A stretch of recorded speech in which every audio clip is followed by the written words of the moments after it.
નમસ્કાર મારા વાલા દર્શક મિત્રો, આજે હું તમને એક જોરદાર વાત કહેવાનો છું.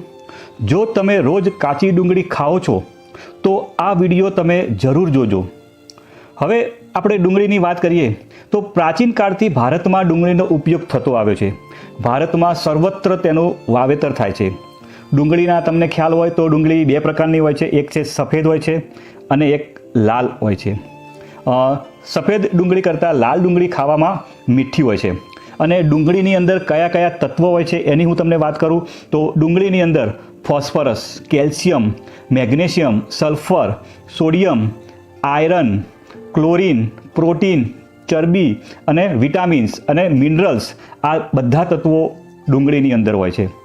અને શિયાળામાં વાત કરીએ, અત્યારે જે શિયાળાની સિઝન છે તો એમાં લીલી ડુંગળી વધારે આવતી હોય છે અને લોકો પણ એનું વધારે ખાતા હોય છે.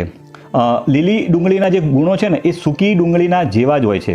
અને ખાસ તો લીલી ડુંગળીના પાનમાં રહેલું લીલાશ ક્લોરોફિલ નામનું જે તત્વ છે એ આપણા લીવર માટે ખૂબ જ ફાયદાકારક છે. હવે જો તમે કાચી ડુંગળી ખાતા હોય તો એ તમારા માટે ખૂબ જ ફાયદાની વાત છે. અને રોજ આપણે એકાદ અડધી જેટલી પણ આપણે કાચી ડુંગળી આપણા ભોજનમાં આપણે રોજ એનો ઉપયોગ કરવો જોઈએ. તો ડુંગળી ખાવાના એટલા બધા ફાયદા છે.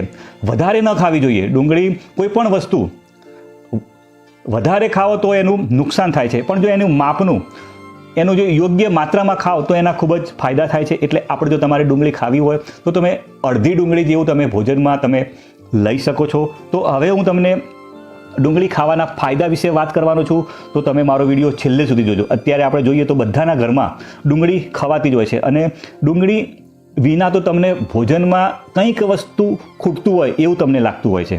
તો આપણે ડુંગળીનો પણ અત્યારે ઔષધ તરીકે પણ ઘણો બધો ઉપયોગ થતો હોય છે. તો હવે આપણે ડુંગળીના ફાયદા વિશે આપણે વાત કરશું.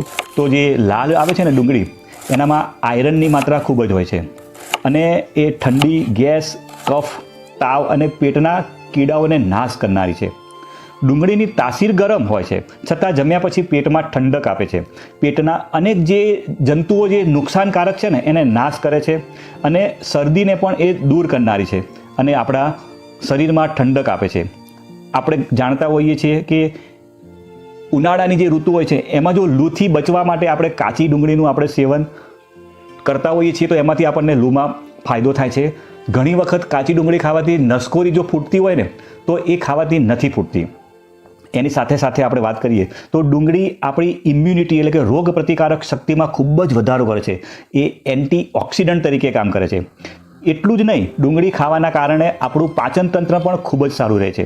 અને કાચી ડુંગળી જો નિયમિત ખાવામાં આવે, માપસરમાં ખાવામાં આવે તો આપણે અનેક બીમારીઓથી બચી શકાય છે. હવે જો કાચી ડુંગળીમાં અનેક ગુણો રહેલા છે. નિયમિત કાચી ડુંગળી તમે ખાઓ ને તો હાર્ટને લગતી, હૃદયને લગતી સમસ્યાથી આપણે બચી શકાય છે. એટલું જ નહીં, એનાથી હાર્ટ એટેકનો ખતરો ખૂબ જ ઓછો થઈ જાય છે. અમેરિકામાં ડિપાર્ટમેન્ટ ઓફ એગ્રીકલ્ચરની વાત કરીએ તો એમણે એવું સાબિત કર્યું છે કે ડુંગળીની અંદર 25.3 મિલીગ્રામ જેટલું કેલ્શિયમ હોય છે. અને એ કેલ્શિયમ આપણા હાડકાં માટે ખૂબ જ ફાયદાકારક છે. એટલે કે જો ડુંગળીનું સેવન કરવામાં આવે ને તો એનાથી હાડકાં મજબૂત થાય છે. આપણે વાત કરીએ તો કોરોનામાં આપણે સૌ રોગ પ્રતિકારક શક્તિ વધારવાની વાત કરતા હતા. તો ત્યારે જ આપણા રસોડામાં રહેલી ડુંગળી એ રોગ પ્રતિકારક શક્તિ વધારવામાં ખૂબ જ ફાયદાકારક છે. કારણ કે ડુંગળીની અંદર એન્ટીઓક્સિડન્ટ અને એન્ટી કેન્સર જેવા તત્વો મળી આવ્યા છે. ઘણીવાર આપણને કોઈક એલર્જીના કારણે શ્વાસની સંબંધિત આપણને તકલીફો થાય, અથવા જ્યારે લોકો અસ્થમાની બીમારી છે તેમના માટે જો ડુંગળીનું સેવન કરવામાં આવે તો એક ઔષધ સમાન ગણાય છે. ડુંગળીમાં રહેલું ફ્લેવોનોઇડ્સ અસ્થમાના દર્દીઓ સરળતાથી શ્વાસ લઈ શકે તેના માટે મદદ કરે છે. હવે જો આપણે ડાયાબિટીસવાળા લોકોની વાત કરીએ ને તો ડુંગળી ડાયાબિટીસવાળા લોકો માટે પણ ખૂબ જ ફાયદાકારક છે. કારણ કે ડુંગળી બ્લડ શુગરને કંટ્રોલ કરવાનું કામ કરે છે. ડુંગળીમાં રહેલું સલ્ફર નામનું તત્વ શરીરમાં એન્ટી ડાયાબિટીક તરીકે કામ કરે છે. હવે જો આપણે બ્લડ પ્રેશરની વાત કરીએ ને તો ડુંગળી બ્લડ પ્રેશરને નિયંત્રિત કરવા માટે ઉપયોગી છે. ઘણી વસ્તુઓનું સેવન કરવાની સલાહ આપવામાં આવે છે. તેમાંથી એક કાચી ડુંગળીનો પણ સમાવેશ છે. જો તમને બ્લડ પ્રેશર છે તો તમે રોજ એક કાચી ડુંગળી ખાઈ શકો છો અને બ્લડ પ્રેશર ઘટાડવામાં તમને મદદ કરશે. એટલે તમને નમ્ર વિનંતી કે તમે એકાદ જેટલી કાચી ડુંગળીનો ખોરાક સાથે ઉપયોગ કરો. હવે તમને ખ્યાલ નહીં હોય તો કેન્સર સામે પણ લડવામાં ડુંગળી ફાયદાકારક છે. હવે આપણે વાત કરીએ પાચન ક્રિયાની વાત કરી હતી, તો પાચન શક્તિ સુધારવા માટે કાચી ડુંગળી ખાસ ખાવી જોઈએ. પાચન શક્તિ માટે સુધારવા માટે ડુંગળીમાં ઘણા પ્રકારના ઘટકો જોવા મળ્યા છે જે આપણા શરીર માટે ખૂબ જ ફાયદાકારક છે. દરરોજ તેનું સેવન કરવાથી આ તત્વો મેળવી શકાય છે. કાચી ડુંગળીના સેવનથી શરીરમાં વિટામિન સીની માત્રા વધે છે અને વિટામિન સી એ રોગ પ્રતિકારક શક્તિ વધારવામાં ફાયદાકારક છે. હવે જેને વાળ ખરતા હોય તો વાળ ખરવાની સમસ્યામાંથી છુટકારો મેળવવા માટે ડુંગળી ખૂબ જ લાભદાયી નીવડે છે. જો આપણા જે સ્કાલ્પ હોય છે એના પર જો ડુંગળીનો રસ લગાવવાથી વાળ ખરવાનું બંધ થાય છે. આ સાથે જ માથામાં રહેલી ખોડો પણ દૂર થાય છે.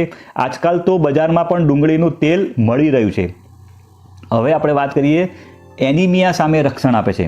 ડુંગળી કાપતા સમયે તમને ખ્યાલ હશે આપણી આંખની અંદર આંસુ આવી જાય છે. તો તમને ખબર છે કેમ થાય છે? તો ડુંગળીમાં રહેલા સલ્ફરને કારણે આ થાય છે. તો આ સલ્ફરમાં એક તેલ રહેલું હોય છે જે એનિમિયા ઠીક કરવામાં સહાય કરે છે.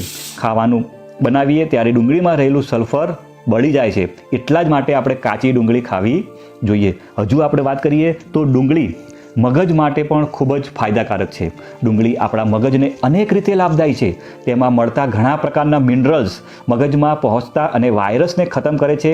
સાથે જ ડુંગળી મગજની કોશિકાઓને લચીલી બનાવે છે. હવે જેને ઊંઘ આવતી ના હોય એના માટે તો આ ખૂબ જ ફાયદાકારક છે, જે અનિદ્રાને દૂર કરે છે. તમે વાત કરું તો ડુંગળી ખાવાથી ઊંઘ સારી આવે છે. ડુંગળીમાં રહેલા ક્વાઝિટીન યૌગિક દર્દ અને ચિંતાને ઓછી કરે છે. માટે દરરોજ કાચી ડુંગળી ખાવાથી પૂરતી અને સારી ઊંઘ મળે છે. દર 15 દિવસે આખી ડુંગળીનું અથાણું ખાવાથી સારી ઊંઘ આવે છે. હવે મેં તમને વાત કરી હતી કે ડુંગળીમાં રહેલા સલ્ફરને કારણે ડુંગળી કાપવાથી આંખોમાં આંસુ આવે છે અને આ સલ્ફર દ્વારા શરીરમાં પ્રવેશે છે. ત્યારે આ સલ્ફરમાં રહેલું એક તેલ એનિમિયાની બીમારીને દૂર કરે છે. કાચી ડુંગળી બ્લડ પ્રેશરને નોર્મલ રાખવામાં મદદ કરે છે.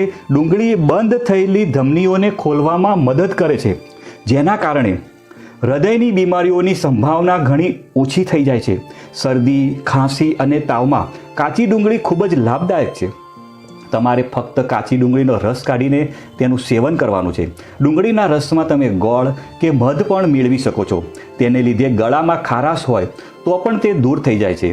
ડુંગળીમાં સલ્ફરની માત્રા ખૂબ જ વધારે હોય છે, તેથી કેટલાય પ્રકારના કેન્સરથી બચાવવામાં મદદ કરે છે. હજુ તમને એક ફાયદાની વાત કરું તો યુરિનને લગતી બીમારીઓમાં પણ કાચી ડુંગળી ખાવાથી ઠીક થાય છે. કાચી ડુંગળીમાં વધુ માત્રામાં ફાઇબર હોય છે, જે પેટ સાફ કરવામાં મદદ કરે છે.